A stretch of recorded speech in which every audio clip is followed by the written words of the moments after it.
Forget the cackling crone hunched over a bubbling cauldron in some dark, twisted wood. That is a fairy tale, a shadow puppet thrown by a later, fearful age. The truth is far more complex and far more terrifying. The woman we seek is not hiding. She is invited. She walks into the chieftain's longhouse, and the roar of feasting men falls silent. Warriors who face storms and steel without flinching now stare at their ale, afraid to meet her gaze. She is the Völva, the Seeress, the staff carrier, and in this new, hard land of Icelandic fire and ice, she is more necessary and more dangerous than any axe. Welcome to Epoch Immersion. Today we journey back to the 10th century, to a world where gods still walk in the mist, and the future is not a vague possibility, but a tangible thread to be spun, read, and sometimes cut. We will discover what it was really like to be a Viking Seeress, to carry the universe in your mind and the weight of your people's destiny on your shoulders. Your story does not begin in a swamp, but at the high seat of a longhouse, with the fate of a clan resting on the words that will soon leave your lips. Why would you choose this life, or let it choose you? For the power, of course. But it is not the power of a king who commands with steel. It is the power of a whisper in a chieftain's ear that can avert a war or start one. You are the ultimate freelancer, bound to no single lord. You travel from farmstead to farmstead, a walking, breathing oracle. When you arrive, the finest things are yours. You are given the high seat opposite the Jarl himself, a place of immense honor. They bring you food others can only dream of, not the bland porridge of the common folk, but the heart of a freshly slaughtered calf, a delicacy reserved for you. Your presence sanctifies the hall, and the gifts, oh the gifts, a silver brooch to pin your cloak, heavy and intricate, pelts of the white winter fox, a purse heavy with foreign coins. These are not mere payments, they are offerings. They are desperate attempts to placate the forces you represent. With each gift, they bind you closer, hoping your vision will favor their fields, their ships, their children. Your yew wood distaff, your seed stoffer, is more than a tool. It is your scepter. When you hold it, you hold their future in your hand, and they pay dearly for a glimpse of it. It's a strange and intoxicating privilege, being the one person a warlord truly fears. If you find this kind of deep historical detail fascinating, consider subscribing to Epoch Immersion for more journeys into the past. But for every measure of silver, there's a pound of flesh. They honor you, yes, but they do not love you. You are not one of them. You are a tool, a necessary darkness they invite into their home to ward off a greater one. You eat at their table, but you are utterly alone. The whispers stop when you draw near. The children who laugh and play by the fire pit are shushed and pulled away from your shadow. This isolation is a prison, but the true cost, the true horror, is the work itself. The cedar, it is not a parlor trick. It is a violent tearing of the veil between worlds. To see what is to come, you must invite spirits, the ancient, the hungry, the forgotten, to speak through you. You become a vessel, a hollow bone for the wind of fate to whistle through. And it is agony. It leaves you scoured, trembling, your mind a battlefield of echoes and alien thoughts. For days after a ritual you feel unmade. What happens when the vision you see is not one of glorious victory, but of a chieftain's son falling with a spear in his throat, or of a blight that will turn the fields to black dust?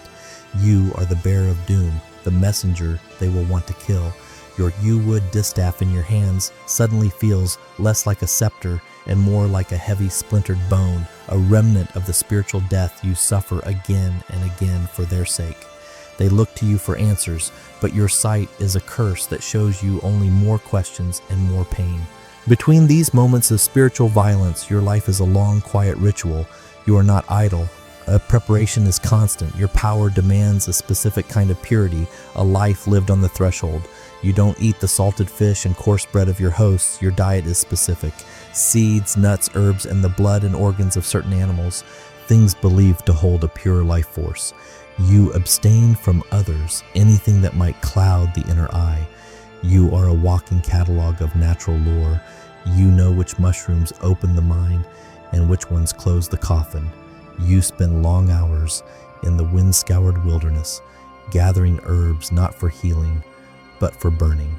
There's smoke a key to unlock the hidden world. Your costume is not a choice, it is a uniform. The sagas are clear. A blue or black cloak, the color of night and mystery. A hood lined with the fur of a white cat, an animal that sees in the dark.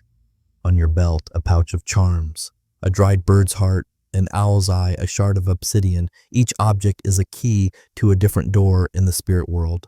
And you are not always alone in your work. Sometimes you are accompanied by a chorus of young women. They are your apprentices, the ones who sing the Vardloker, the spirit-calling songs that build the ritual space around you.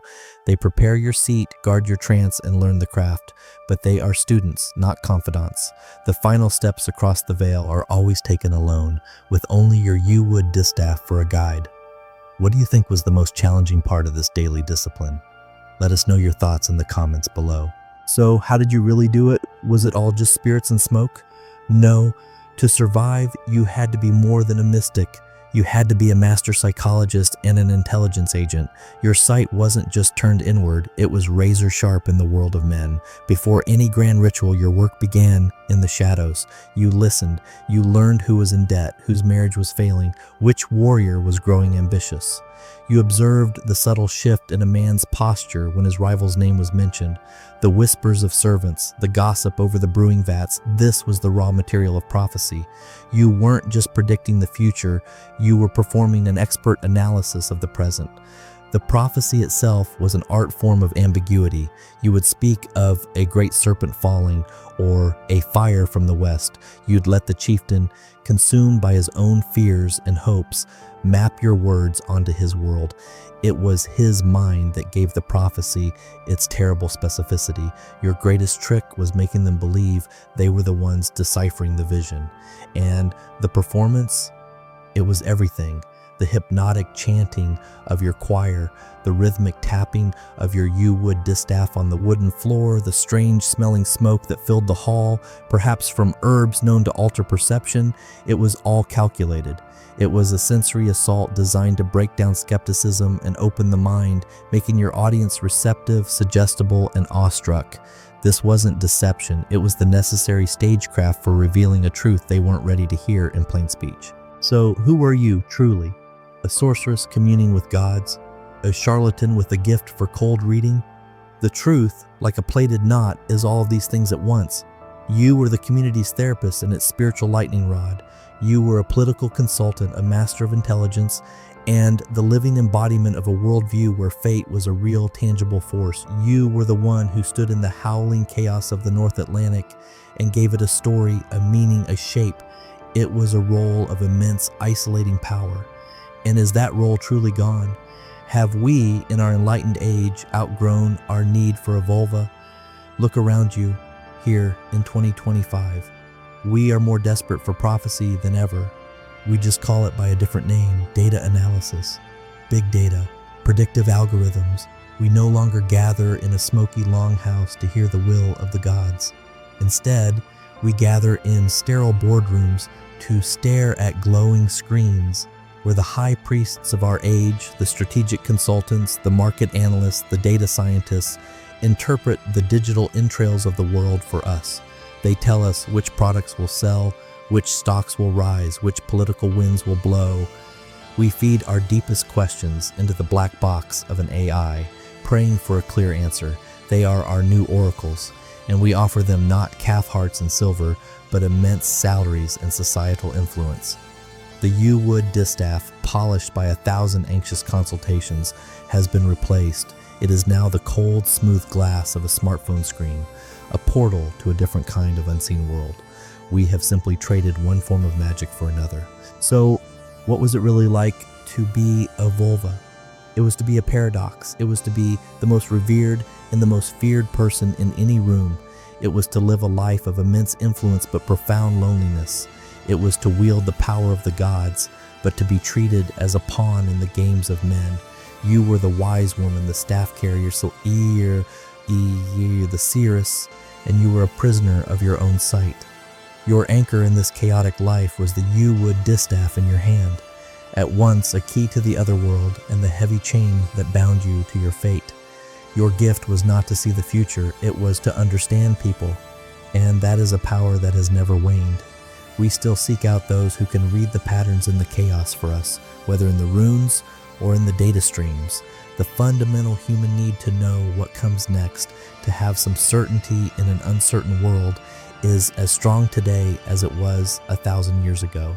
If this immersion into the Viking Age has given you a new perspective, please give this video a like and subscribe to Epoch Immersion for more journeys that bridge the past and present.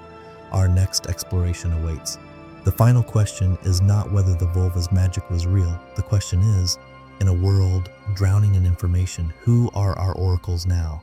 And do we trust the visions they show us?